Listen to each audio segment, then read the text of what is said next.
Yo, what's up, everybody, and welcome to ADHD Gamer Presents the Podalorian. This is, of course, our Mandalorian spoiler cast. This is our episode 6. It's going to be about Chapter 7, The Reckoning. Guys, if you've been listening to us this long from now, you should pretty much know what this show is about. But if not, I will go ahead and tell you. I am Mike McMahon from ADHD Gamer, joined by Mr. Jonathan Franklin of also ADHD Gamer. What's up, Podalorians? Oh God, may the force be with you. That's happening. Okay, so so guys, this is basically just to explain to you. I'll try and do this. It's basically just a spoiler cast of the Mandalorian of what every episode is. If for some reason you jumped in at episode 6, I'm not sure why you would do that, but if you did, we still appreciate you. And it's basically a show about what the episode was about, maybe different Easter eggs, or Jonathan does a lot of the talking and I hop in, but it's more about the Easter eggs and the stuff and the spoilers and stuff of that nature. So once again, this is spoiler heavy. So with that being said, you can find us on all podcast services audio wise. You can also find us on youtube.com/ADHD Gamer Podcast. You can find us there. You can also find us on Facebook.com/ADHD Gamer Podcast and Instagram.com, and you can find us on Instagram at ADHD Gamer Podcast. So with that being said, with all the plugs being done, John, I'm gonna go ahead and kick it over to you, my friend, and go ahead and let's get this episode started. Sounds good, buddy. Sounds good. So, Chapter 7. We've gotten it so far. One more episode after this one, and Chapter 7 is The Reckoning. So we're going to hop right in and go ahead and I'm going to cover the recap, because usually recaps kind of give you some sort of idea of what's coming. And, you know, they show a few different things that we see in this episode, but one thing we don't see in this episode is the recap from the prisoner. Now that may just be we don't. Yeah. Now that may be them just saying, hey, this is, but specifically all they did was show the actual prisoner standing there. So I'm wondering if that may come in a later episode, and that he may have something to may show up. Maybe he didn't die. Who fucking knows? I was gonna say, but wouldn't he be dead because of? Well, I guess he could. I guess they could also turn that around. I guess this is Star Wars. True, very true statement. I answer that every time somebody says to me, "Well, they're dead." This is Star Wars. It's a very true statement. People thought Darth Maul was dead, and people thought Palpatine was dead, but as we can see in the fucking trailer for Rise of Skywalker, all those other things, Mofo's still alive. Yep. So, that's good. I'm going to do my best not to try to throw in random facts about Rise of Skywalker for everyone, because I did see it the other day, and it shouldn't be too hard. If he does, I will cut them out as best as I can, so if you do accidentally say something, but just to let everyone know, as of 12/22/19, I also have not seen Rise of Skywalker. So if anybody gets spoiled here, it won't be you; it'll be me. Yeah. So. I'm gonna if you do happen to say something from Rise of Skywalker, you have permission to slap me, whatever you want. I'm going to cut it, but I need you to also say, hey, cut now. And so if you say something, you're like, oh shit, hey, cut now, and then I will cut. I have a timer here, and I will look at the timer, and I'll cut the last 30 seconds or something. So just let me know. Yeah. There's no real chance. I just wanted to put that out there, to put that in my brain so that I make sure that I don't say anything. So, but anyway, so after that recap, I thought that was kind of interesting that they put that in there, and some of the other parts of the recap related to this episode. So maybe not. We might see the prisoner again. We don't know. So, but we open up and we're on the ship. Or we're seeing the ship, and little Yoda is sleeping. And cute baby boy. Cute little baby boy. Aw. And but Mando receives a message from the still alive Greff Karga. He offers Mando a commission, basically saying that the client's tearing shit up over in Navarro and really messing with his way of life, and he wants Mando to come and take care of the client. He's like, well, this is what we can do. We can arrange an exchange of the child for to lure the client in, and then Mando can take him out. He says he's going to bring some loyal guild members with him, and everything about that screams to me in the beginning, and should scream to everybody, that this is an effing trap. Like, it doesn't even sound good. I don't know if you got that from it, but it seemed like a trap. Oh yeah. Oh, immediately. Yeah. I'm like, so you want to use the child as quote unquote bait? Right, mofo. Right. That's what it sounded like to me. Yeah. And hopefully we all know that Mando is not that effing stupid. But he ends up going off and leaving that part and heading over to the planet where this chapter 4, the sanctuary, occurred. And we open up to our beautiful Gina Carano, or Cara Dune. I love that woman. I know, man. I hope she is heavily featured. They better not kill her off. I love the fact of I don't mind. I'll talk about it when you get to it. But there was something in this episode that I loved, and I'll tell you the reason I loved it. So go ahead. For sure. I think it's probably the same reason we're talking about, or I'm thinking. But so Cara Dune is just in this battle with a Dathomirian male, and they're connected over this this tether, this electric belts that they're wearing, and they're really going at it. And she is kicking his ass left and right. And if you know anything about Star Wars, you know, like, those Dathomirian people, they are fucking strong. The brothers are powerful folks. And so that occurs, and she knocks that son of a bitch out. Which, I mean, going back to her MMA days, you know. I think that's why I loved that part of this episode, because it showed Gina Carano's. A lot of people don't know who Gina Carano was, and I mean, it was like kind of how I had to explain it to you, because you really didn't know who Gina Carano was, besides maybe seeing her in a movie. For anybody she was an MMA fighter and she beat Ronda Rousey, but that was no, she did not beat Ronda Rousey. Well, I'm sorry, they thought she was going to beat Ronda Rousey, but they didn't. I don't believe she actually ever fought Ronda Rousey. No, she fought her, I think.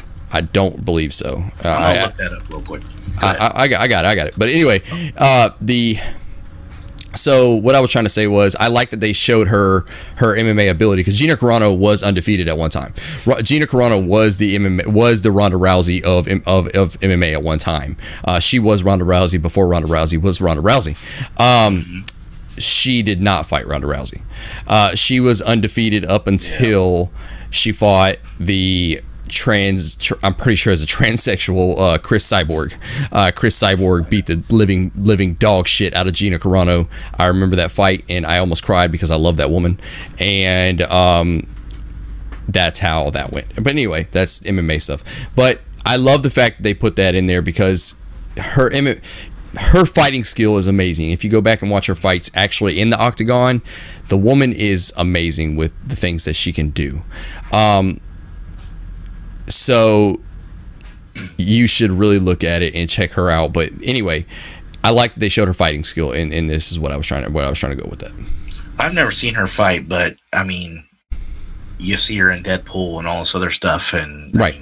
I mean, in this alone, you're like, damn. I just saw this thing, and they offered them like $1 million or something to have this super fight between her and Ronda Rousey, but they never went through with it. Yeah, never with her. Yeah, but because I remember there was some hype about it, but I never anything. I don't store shit to memory except Star Wars. But yeah, I agree with you, man. She's a diamond, and they frickin' even say in here later in the episode, kind of point out how pretty and how awesome she is. Yep. In the episode. But so anyway, back to this story here. So Mando kind of shows up after the fight, you know, she gets paid or whatever, and starts asking for her help. And he's like, I got a job, I'll pay you well. And she's like, no, I'm not going off planet. I can't. I got tons of basically saying, nah, I got warrants, you know? Yeah, basically. She's like, I can't go off world. They'll fucking kill me. I'm not doing any of that stuff, especially for some stupid warlord. And Mando's like, he's not just a warlord. The client's an imperial. He's an imperial, higher ranking officer. And she goes, I'm in. Don't worry. I'm in.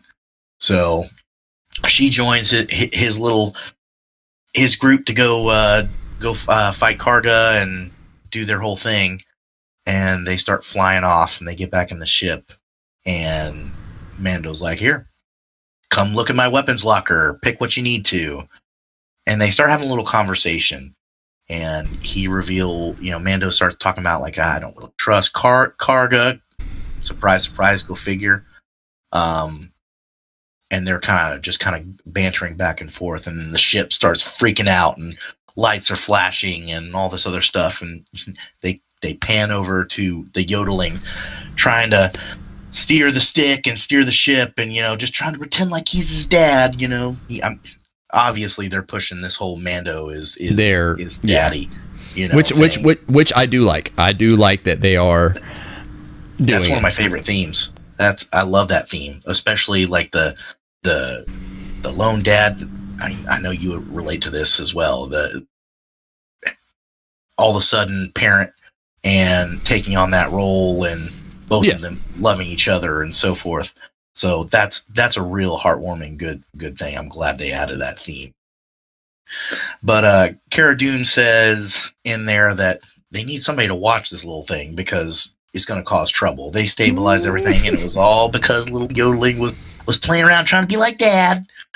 So obviously Mando gets an idea, and he flies over to Quill's planet, and they meet with Quill, our little short, angry, I have spoken gentleman. I do like Quill. I love Quill. He's great. So they go into the hut, and he kind of destroys my little theory about the yodeling being a clone. So, and they must be putting that stuff out there. Like, that just shows how far Jon Favreau's thought. He knows that Star Wars nerds see every little frickin' detail. I mean, he's one of them.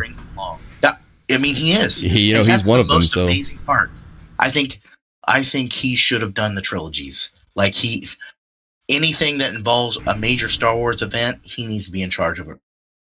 I think he should be in charge of a lot. I mean, maybe not all, to give a couple people some, but I do believe that he should get some say in some certain thing. Like, his writing on things has been amazing in this. Like, I mean, there's some episodes where it's like, okay, yeah, but a lot of them, it's like, oh man, it's pretty fucking good, dude. Yeah, no shit. I mean, if they 100% decide to go through with, I would put him up there and say, and I think maybe that's kind of, he's making a name for himself, so I hope they at least put him in charge of the first one, or at least the overarching storyline. But anyway, so Quill basically says, no, I worked in, the cloning farms and stuff. This thing ain't a fucking clone. And Mando's like, I think it maybe is a strand cast. We don't really know what that is. I think it's just a strand of, like, a special strand of DNA. They're obviously talking about cloning. I couldn't find any reference to it. So I mean, so it has been basically said that that the yodeling is not a clone. Yeah, I mean, there's no definitive, because this guy Quill is basically saying, well, I mean, he doesn't look like a clone. I don't think he's a clone. And like we said, that's so awesome that Jon Favreau's been pulling this little string, and dude, that's like an awesome thing for him to do, just to think that far out. But, yeah, I mean, because people are gonna, I don't want to say complain, but they're gonna complain. Yeah, it's kind of one of those things. Mm-hmm. So anyway, he does make a little backhanded comment about the yodeling. He says, no, this is evolved, and he's too ugly to be a clone.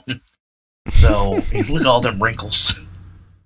He does make a comment about Cara Dune being farmed in the Sida caves of Nora, basically saying that she's a clone and that she's beautiful and she's a badass, because you see that little smirk on Cara Dune's face afterwards, like she's blushing almost. Which, just to go back to it, Ronda Rousey should be super jealous of Gina Carano, because I mean, look, she had a great fighting career and her acting career is taking off in a field that Ronda Rousey's a super nerd. Just saying. Yeah, and the fact that I mean, you look at both of their acting careers. I mean, if we're going to sit here and say that, I mean, you look at their acting careers. Ronda's has been in some pretty solid movies and solid video games or whatever you want to call it, solid movies.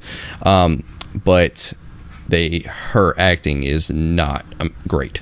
Her acting in which one of them was one of the Fast and Furious movies was as my Spanish friends say, muy horrible, and I apologize if I fucked that up, but it was not that great. So yeah. Not that takes anything away from Ronda Rousey or anything. She's a great person. She is. I like her a lot. I think she's pretty, but I think Gina kind of beats her in all the categories here and there. Yeah, so. Agreed. Mm-hmm. Anyway, we'll get off our fanboying of Gina Carano. So, also, there were some other things that Quill said to us. He said that he used to work for the other side, the Empire, which immediately, Cara Dune kind of gets a little like, oh, okay, really? But as he's telling that story, IG-11 comes in.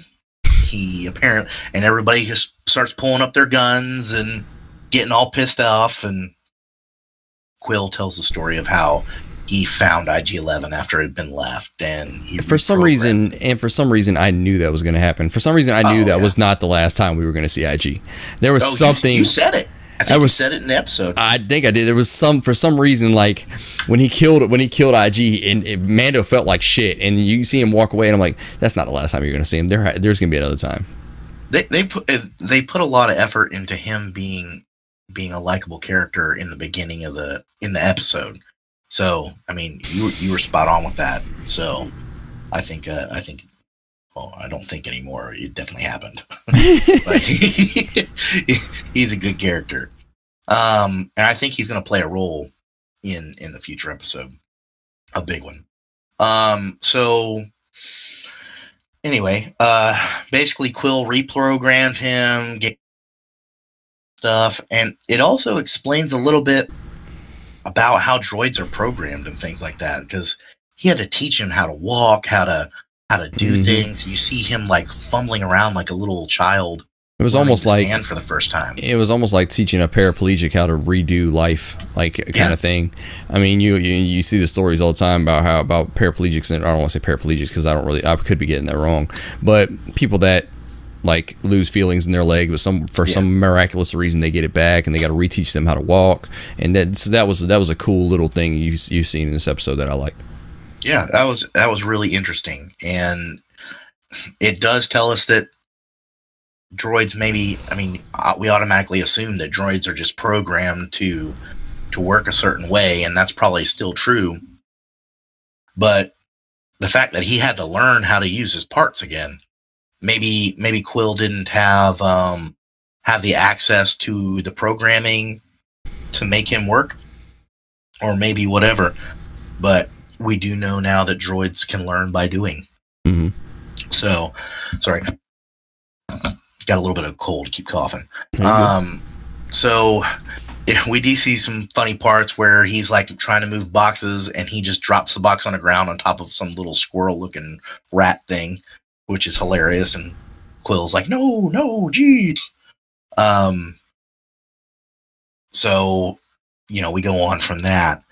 And he specifically says he's no longer a hunter, but he will protect himself. And Mando's kind of on edge because he doesn't like that fucking droid. That droid tried to kill his little baby, his little child, but also he's got that prejudice against droids. Yeah, which, I mean, have we got the reasoning why he doesn't like droids yet? Because I don't think I fully understand why he fully hates droids. I know something was said about it in The Prisoner, but because it was said by that Twi'lek, but I'm not 1,000% sure as to why, because it hasn't said. Is there anything been said? Did I miss something? It's still elusive, and they kind of give like another and I think part of it is what our intern said the other day about the whole droids finding him on Mandalore, where and killing his parents. But I think there's another aspect that we're not seeing. Okay. Maybe it'll get revealed in the next episode. I don't know. Okay. I do think that IG-11 is going to be that one exception. And me and Sam talked about this the other day, my wife, and just saying that IG-11 being reprogrammed, all this stuff is probably going to come in, be a hero or something, and Mando might connect with a droid for the first time since his whatever happened. I could see that. I could see IG coming in and kind of protecting him at this point, or protecting the child at this point, because he was sent out to kill the child, and then now it'll be one of the things where it's like, oh well, here he comes, now he's going to protect. So I could see that. Yeah, that's a good thought. So he basically asks Quill to take care of the yodeling, and Quill's like, nah, I can't do that, but I can program IG-11. Well, obviously Mando doesn't like that. They kind of talk about why you hate droids and stuff like that, and he says basically that droids just do what people tell them to. It's just how the people that create them or own them imprint them. And Mando gives us a little hint saying, I've seen otherwise. So that's just another little thing. Like, what's happened to you, dude? Like, why are you so traumatized? Yeah, there is a reason for it. Yeah, no shit. Quill, then he goes on and says, well, I'm bringing IG and the blurgs. I have spoken. So he's bringing those damn creatures that tore him up in the beginning of the episode when we first meet Quill. They get back on their ship, and it just cuts to Mando and Cara Dune having a conversation. This is more Baby Yoda feels parenting part, but the Yoda starts getting scared, and he's looking at this arm wrestling match and thinking that, I'm sure he's thinking, oh, she's trying to hurt my dad. Mm-hmm. And he starts force choking the shit out of her, like, yep, straight up. He's like, no, she's my friend, and picks her up. And like, that hits you in the feels a little bit too. Like, Gina Carano's Cara Dune's getting mad, but Daddy's over there like, no, it's okay. And that's a reasonable response for somebody that cares about their dad. Yeah. How many times have you seen like something like that happening, and a 3-year-old run over with a metal ladle or something and trying to help their dad? I really like that kind of thing. Yeah, I did. I enjoyed that part of the episode. I mean, it was kind of one of the things where I was like, oh, well, that sucks, because they're kind of showing him as like as an asshole, but then you understand why he's trying to save his dad. Yeah, sure. And I mean, it's 100% understandable. I think some people, my initial thought was like, oh shit, like, is he doing some dark side stuff? And then I really kind of thought about it for a second. I'm like, oh no, he's just protecting his dad, whatever. And it's all kind of innocent. So then that brings up a discussion about Yoda's force, the Yodeling's force powers, and all that stuff, because they don't know what the hell it is. So Quill brings up that while he was in the working for the Empire, that he had heard of these kind of powers and things. And then that started a whole little argument from Quill saying, oh, that's when you were, or from Cara Dune saying, oh, that's when you worked in the Empire, kind of get shit. And basically he reveals that he was sold as an indentured servant to the Empire, and that he worked through the labor of his own hands in what he said is 3 of your human lifetime. So this mofo is old as dirt. Mm-hmm. He worked his way, kicking, scratching, plugging away to pay for his own way to get out of servitude to the Empire. Which is kind of more reason of why I liked Quill, because he's almost human like us. They made him, because the human life, meaning as in our life that we live now, is kind of one of them things where it's like, okay, what are you doing? You're working to get in a better area for yourself and your family. Mm-hmm. And it kind of just proves he is a little bit more human than maybe a lot of people might realize. And that's an important thing. You know, you don't. It's basically saying, hey, you don't need to have special fucking powers to make it. You know. No, you can like him. What I mean, you remember something he said from the very first episode? All he wanted was peace. Right. You know, and he got his peace when he moved to his and when he got his peace when he moved to the planet that they were on. I forgot what the planet's called. So yeah, like it's yeah.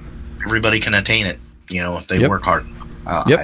That's a good message to send to people, especially in a world in Star Wars that we've so focused on these powers and wanting these powers and stuff like that. But there's other ways to be successful. You know, I like how they put that.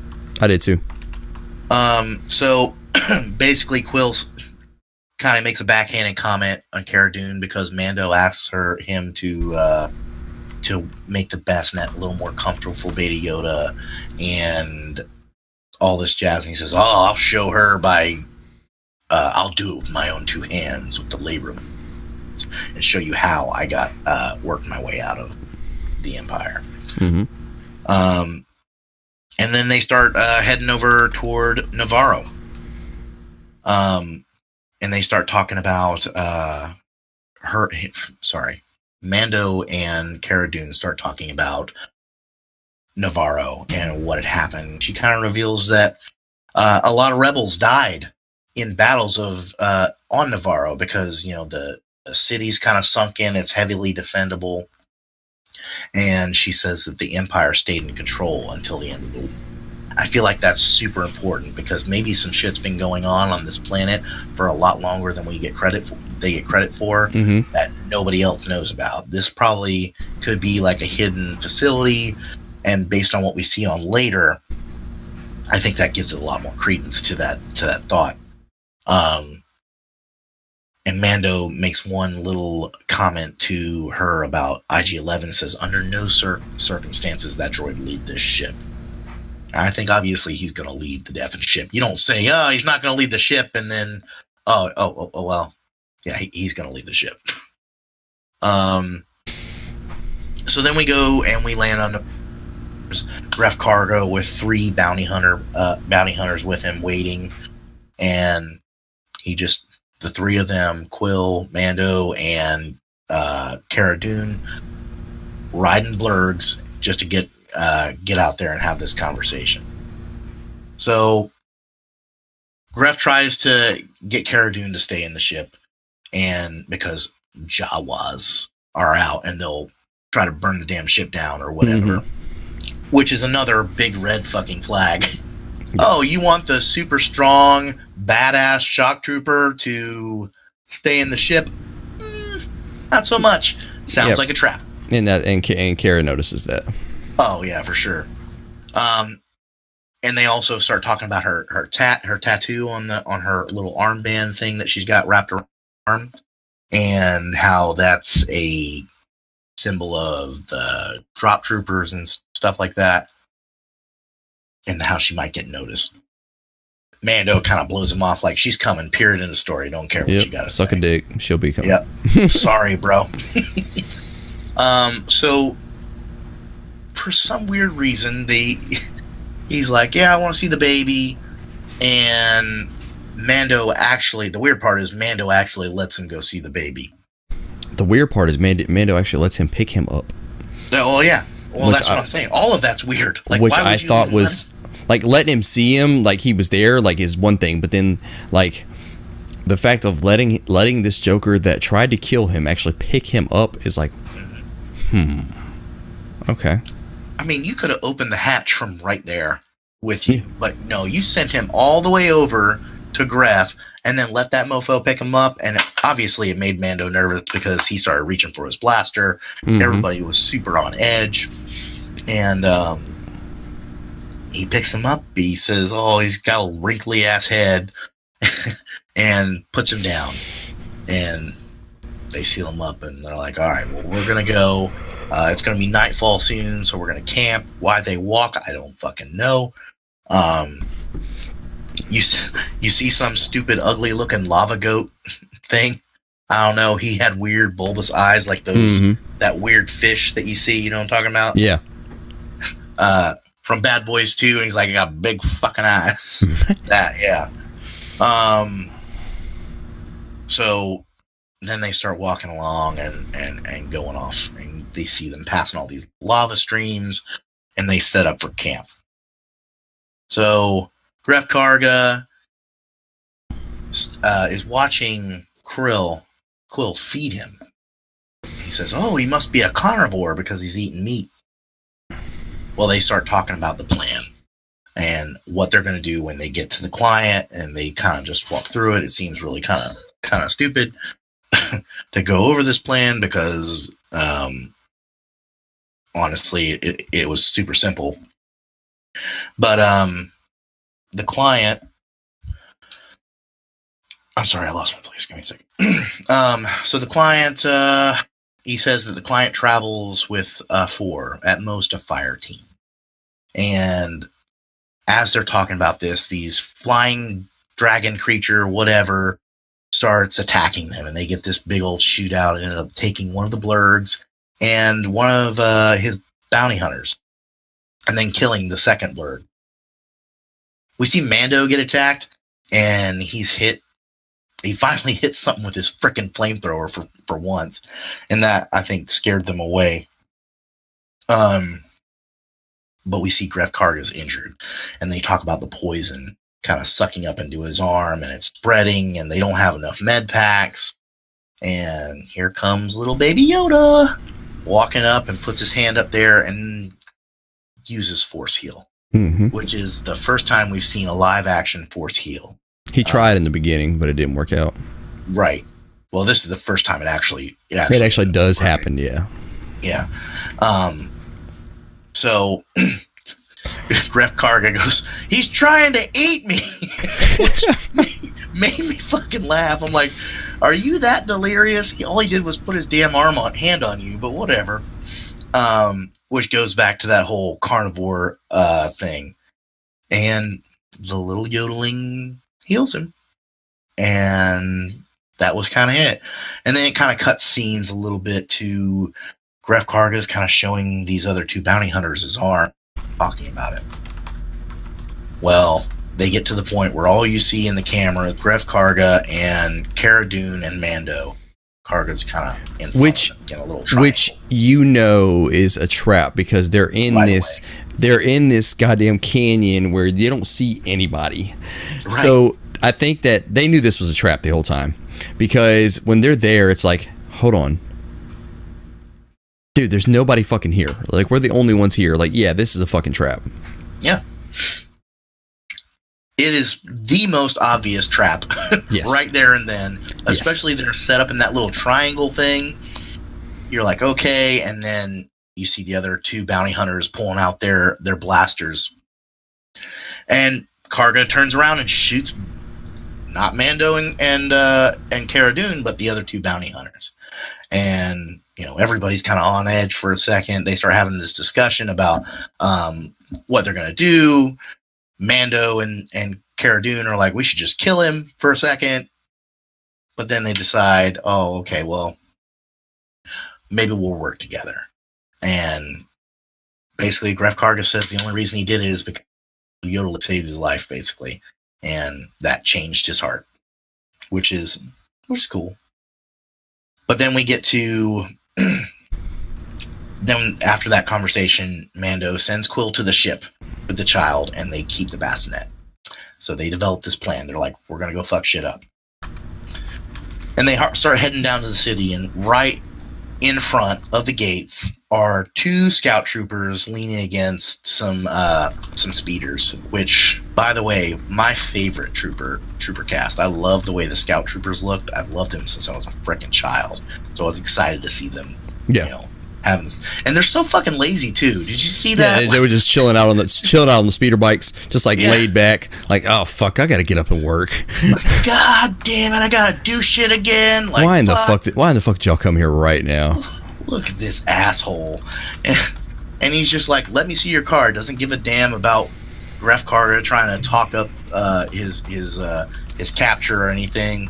He's just like, just let me see your damn card. Okay. And he starts scanning them, and just casually said, the scout trooper's like, I'll give you 20 credits for that helmet. And Greff's like, no. That's going on my wall, you know? And then they make a little joke about it, which is even more funny. Yeah, I know. But then they start walking in, he lets them through, and there are fucking troopers everywhere. So, obviously not a fire team. This is like a whole bunch of fucking people. And they walk into, I believe that's the Bounty Hunter bar, isn't it? Yes, that was I noticed that was, excuse me, that was the original bar where, and actually the table they sat at was the original table where Greff Karga and Mando were sitting in the very first episode, or second episode, whatever it was. Yeah, they sit down there and they meet the client in that bar, and we see a familiar spy droid behind the bar that we see in one of the original episodes, the movies. But there we go. So they end up start talking about the client, talking about Mandalore resisting the Empire's expansion, and basically saying that the world was better before the Empire fell, and now there's all this chaos and death, and basically the world isn't any better for losing the Empire because there was peace and stability, which was fucking bullshit. But there may have been peace and stability because everybody was being tortured and threatened, and it was kind of Jonathan, tell me if I'm wrong here, but once again, people, I am very dumb when it comes to government shit. Tell me if I'm wrong here. To me, it kind of sounds more like Empire stuff was kind of more like communist stuff. Am I right? Am I right with that? Okay, 100%.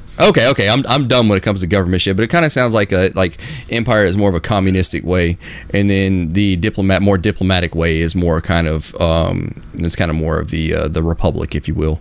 Am I right? Am I right with saying that? They're actually like almost a direct reflection of Nazi Germany. Okay, all right. Yeah. That makes sense. They even got a lot of the old uniforms. Even Darth Vader's helmet was made from old Nazi helmets and things like that. Like all that stuff came from a surplus store. George Lucas went and bought a shit ton of it and used those things to create, Darth Vader's costumes, helmet, things like that. That's pretty cool to know. So, but yeah, so they're in there, and the client wants to go see Baby Yoda, and Greff Karga's like, no, he's sleeping. He's sleeping right now. Yeah, don't worry, don't wake him up. And the client's like, oh, don't worry, we'll all be quiet. Like, shut the fuck up, dude. Of course I'm opening this damn thing. And a trooper comes by and says, hey, you got a call. You need to take that. So coincidentally, before they could open up the thing, he goes over and who pops up but Moff Gideon. We've never seen Moff Gideon before, but played by Giancarlo Esposito, which I love this dude. This dude, I'm not sure if you know who Giancarlo Esposito is. I've met him and I hate him. You don't like it? I love the dude in actual Breaking Bad. No, I fucking hate. I don't like Breaking Bad. No, really? No, I don't like Breaking Bad. I got him from a bunch of old CW shows like that I used to watch. That's where I know him from. I've heard he's a dickhead in real life. So I met him, and I didn't have a problem with him before. I liked him in Breaking Bad. I liked him in things. But when I met him, I'll tell you this story real quick. We went to Comic-Con, MegaCon, and a buddy of mine who his favorite show in the whole world is Bad. So what me and my buddy Sean, you've met Sean, did was we got the box cutter that he slits the throat of those people with. And we took out the blades and brought it to him to sign. Well, guess what he was doing? He was selling those box cutters without the blades for, I want to say they were like $25, $30 a piece. When you can buy those we bought that box cutter, the same one from the movie or from the show, for like $1.25. Oh yeah. Yeah. So we brought it up there, and he starts kind of giving a shit about it. He's like, did you buy that from me? No, we brought it here. We actually paid $1.25 for it online. But we brought it here. And he's like, oh, well, you didn't buy mine. Yeah, you're right, but I brought it here for you to sign. Are you saying that you're not going to sign something because you're selling it here? Like, what's going on? And he started having an argument with the person that was selling the stuff next to me, and he was giving me shit, and I almost walked out of the damn line, both me and Sean. And I said, dude, I've already paid for the ticket. Like, I paid for you to sign this autograph. Are you really not going to sign it because you're selling these box cutters at an outrageous price? He's like, no, I'm going to sign it. And he signs it and just doesn't give us any mind, kind of snarls at us. Oh yeah, figures. And I call that the worst celebrity experience I've ever had in my entire life, out of all the ones I've met. I had a similar experience. I think I've told you this. Everybody loves. I am a Power Rangers kid. I am in the age of Power Rangers. I had a similar one with Jason David Frank. I do not like Jason David Frank. I liked him until I met him. I met him one time, and you know what? He might have had a bad day. There was a line. I met him at Tampa Bay Comic-Con years ago. Actually, it was one of the ones I did not go to with you. I met him there, and was it MegaCon? One of the ones I went to where you were not with me. That's where I met him, and he was a massive dickhead. Really? I did not pay there. I did not go to meet him there. I met him actually in the hotel lobby. There was a hotel my friend was staying at. We went there for a little small hotel party thing, and Jason David Frank was in the lobby. Nobody was around him, which was surprising because he's actually pretty famous in the world of nerdity, should I say.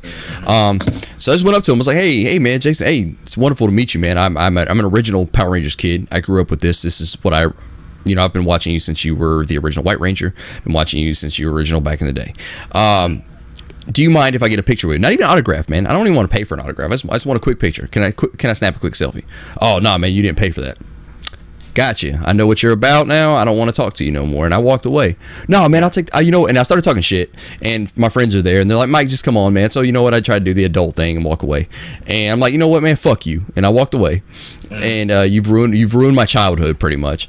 And when I walked away, no, man, I'll take the picture. No, man, I don't want to take a picture with you now. I don't want nothing to do with you now. Because now I'm going to tell everybody this story. They might still come to you, and that's fine. But I want people to know how I felt. I had a similar, it's really weird. It sucks when you meet like a person that you like on film or in video games or something, and they turn out to be a massive dick. Another small instance, and I'll let you get back to what you're doing. Top Gun is my favorite movie of all time. Tom Cruise is probably the biggest dickhead in the world when it comes to acting. I've got friends that are on. I've got one or two friends that are on. That's on the ship. That's on the ship where Top Gun 2 was being filmed, or Top Gun Maverick, should I say, was being filmed, and there were certain clauses you had to sign. Like you had to sign something stating that you couldn't be within 100 yards of Tom Cruise. You had to you couldn't have your phone or any kind of thing that could take a picture of him while he's filming. You couldn't be, like I said, you couldn't be within 100 yards of him. There's certain things, and those aircraft carriers are only so big. So, right. Well, they're pretty fucking big, but they're only so big. So you couldn't be within you couldn't be on the deck when he's on the deck. There's just certain things, man. Like, and that hurt me to hear that. And I knew he was always like that, because three of my top 5 favorite movies of all time or 3 of my top 10 favorite movies of all time are Tom Cruise movies, which is Top Gun, Days of Thunder, and Last Samurai. 3 of my favorite movies, and he's in them, and I actually don't like Tom Cruise. So it's hard to hear that. It's hard to hear that one of your people you see all the time is a dick, and it doesn't like fans and stuff of that nature. Yeah, he especially after he joined the Scientology, he really fucking dipped, man. Like, yeah, I mean, you hear stories about him all the time about how his wife, or I forgot which wife it was, but how she had to leave him because they were trying to say there's something about his daughter and different things of that nature. But anyway, I won't go into that. Prisoner and all that stuff. Yeah. I just want to state how bad it was for me trying to hear these different things. I'm sure people feel the same way when they meet somebody, meet a hero, so say. Oh yeah. So but it also works on the opposite end, because I'll tell you these quick stories real quick. We went to go see. Have you watched Lord of the Rings? I'm assuming you have. Yes. Okay, so Gimli, the the dwarf. The guy who plays him, John Rhys Davis, he also played in Indiana Jones. He had the guy with the fat guy with the red fez on his head. Do you remember those? So we went up there, and he was just having these conversations with people. Like everybody that was in his line he had a conversation with. It was probably about 5-10 minutes each, maybe less. Which is good. Which is awesome to see, because if you're paying that much money to see this person, that's really cool of them to spend that much time with you personally. Yeah. And that was his deal. Like he wanted to make sure he spent, and I talked to his little handler after that, and he's like, he makes sure that he spends at least 5 minutes with every single person to talk to them, tell them story, whatever, which is like the coolest thing. And he wasn't like a huge celebrity in my eyes at the time, but it made me fall in love with him, because when I went up there and he's like, oh, well, tell me about yourselves. Tell me about who you are. What do you guys do for a living? And of course, at the time, me and Sean were cops. And I said, oh, well, you know, we're cops. We work locally for a medium-sized agency. And he's like, and he puts everything down. He's like, my dad was a cop. He worked his entire life as a cop. And he sat there and literally held the line for 25 minutes, telling us like 10 stories about his dad, about him, everything else. His little handler kept like nudging him. He's like, no, shut up. I am talking to these people. Everybody can wait until I'm done having a conversation with my friends. I'm like, you're my favorite celebrity of all time right now. Favorite celebrity of all time, just because of how well you just treated two of your fans that you don't even. Yep. And that's the cool stuff you want to see. I mean, I've heard multiple stories about like people like Arnold Schwarzenegger. Arnold Schwarzenegger will sit there and talk with you, and then there's a certain type of thing where his handler will actually touch him on the back, and then he moves. It's like instant. I believe a celebrity had a comic thing on it, and of course you think it's comedy until you actually hear stories of that shit like that happening. Like he'll talk, like Arnold Schwarzenegger's having a full conversation with you, and then somebody will touch him on the back, and he stops mid sentence and moves to the next one. Hey, I'm Arnold. Blah blah blah blah blah. And it sucks that people have to have. I know why they have to have them. It makes sense why a celebrity has to have some, because if not, some of them will talk to you all fucking day, which is really cool, because that just means that they're people, you know. And I've heard the exact same thing. I've read stories about Arnold Schwarzenegger and his handler, because he will go and talk to you all day long, and he has to have this person to pull him away. Otherwise, he'll just keep running his freaking gator. Which is cool. Which I have no issue with. I actually personally I like that personally. I think that just means that just means that person's they're a person. So absolutely. All right. Well, let's hop back into the show. Yeah. So I don't remember where we were at. Oh, we're talking about Darth Gideon. Okay, there we go. Moff Gideon. I'm sorry. Moff Gideon. There we go. So Moff Gideon's on the phone, and he's talking to the client and basically saying, you know, so you have the yodeling there, the baby there? Well, he's not. Just so you know, I know he's not. And then the client gets shot with a blaster, and all the hail of fucking blaster shots are coming through the wall, fucking everybody up, killing everybody except for Gref, Mando, and Cara Dune. What kind of troopers were those out there? Those were commando, not commando troopers. What do they call the black ones? The black ones are called death troopers. They're troopers. Like there we go. Most elite of the elite. We see them in we definitely see them in a Star Wars story. Okay. Not Solo. Rogue One. The other one. Rogue One. We definitely see them a lot.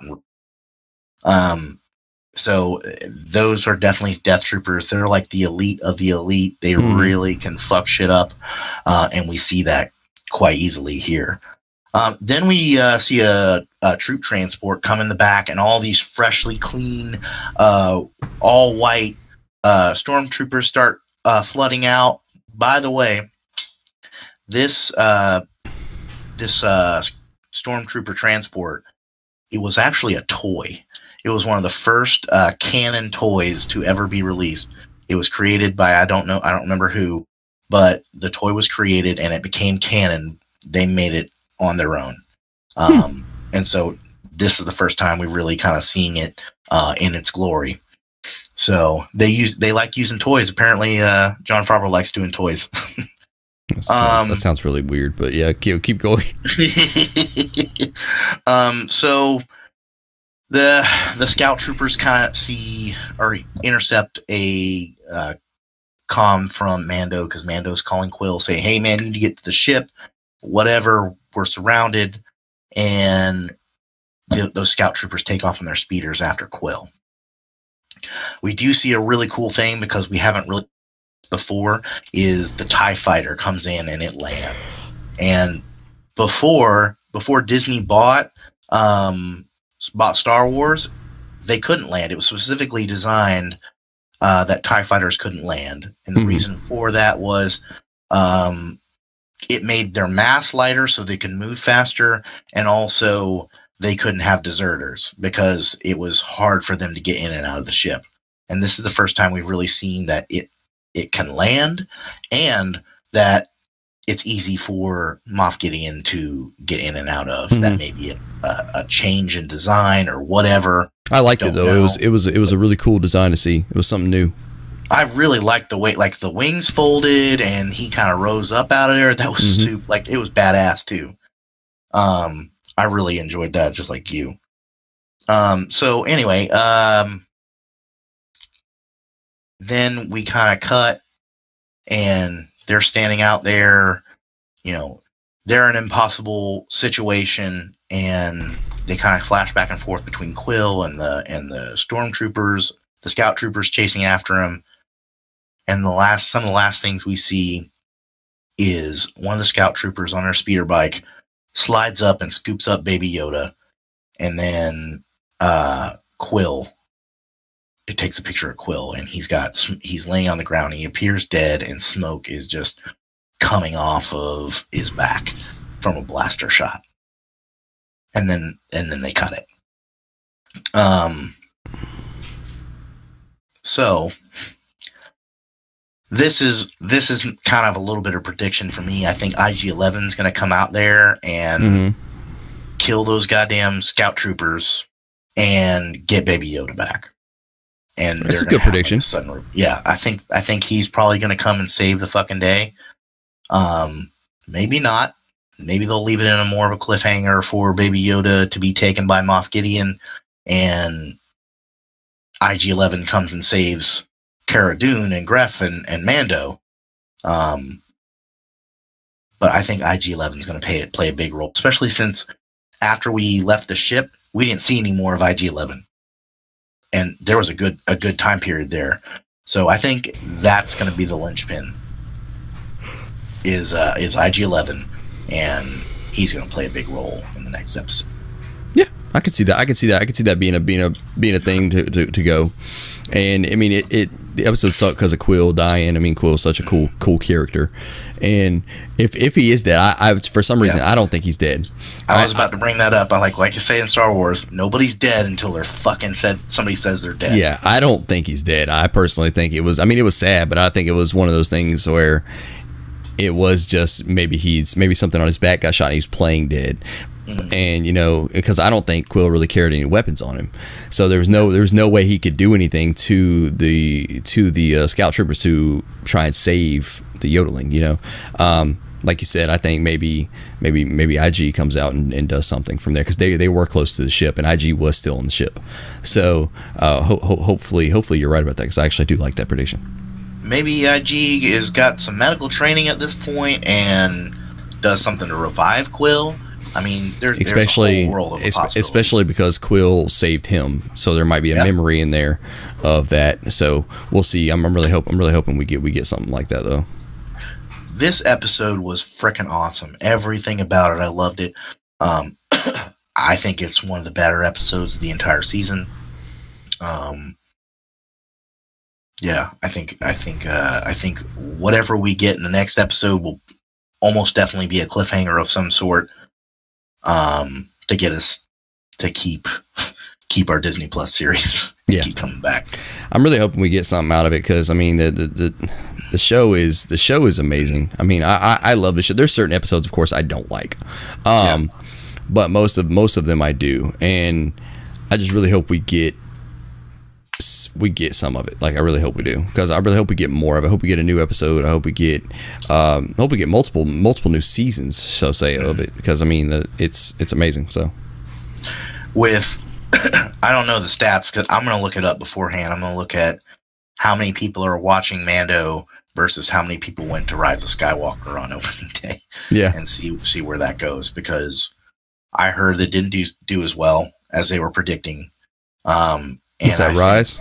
Rise, yeah. I mean, that figures. I mean, there was a lot of people that have a lot of big Star Wars fans have kind of, I figured that kind of pushed it off at this point because of how Disney's taking it. I personally love the new trilogy. But I also am not as massively involved as other people are. I like it kind of just being a really good movie, you know? So yeah. I'll say this. If you don't have Star Wars knowledge like me, and you're not a super fucking fan, and you go and take it as it is, that movie is a great fucking movie. I was left with some questions because I'm a Star Wars nerd, and that's just how I am.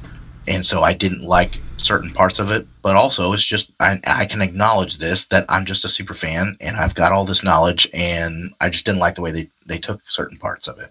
Right. But overall, it was a great fucking movie. So if anybody's out there and you can just put aside your bullshit like I did for a couple hours, you really enjoy that. But I think this is definitely going to be better rated than anything that we've seen recently, and that Jon Favreau needs to just take over as CEO of the Disney of the Star Wars section or whatever, and just be in control of it, because he's obviously doing right by us with the Mandalorian. Right, and I mean he is. I mean it's amazing. So, guys, it's really going to end us out here for chapter 7, episode 6 of the Podalorian. Be sure to check us out everywhere, audio podcast services, and check us out at youtube.com/ADHDgamer, ADHD Gamer Podcast, facebook.com/ADHD Gamer Podcast, and check us out on Instagram at ADHD Gamer Podcast as well.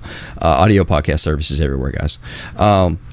Next week will be our last episode of the Podalorian of season 1 until we get another season. Hopefully we do get another season. It'd be really cool if we did. But if not, then at least you'll have this season to listen to from us, and we're hoping to do more of this stuff with different shows.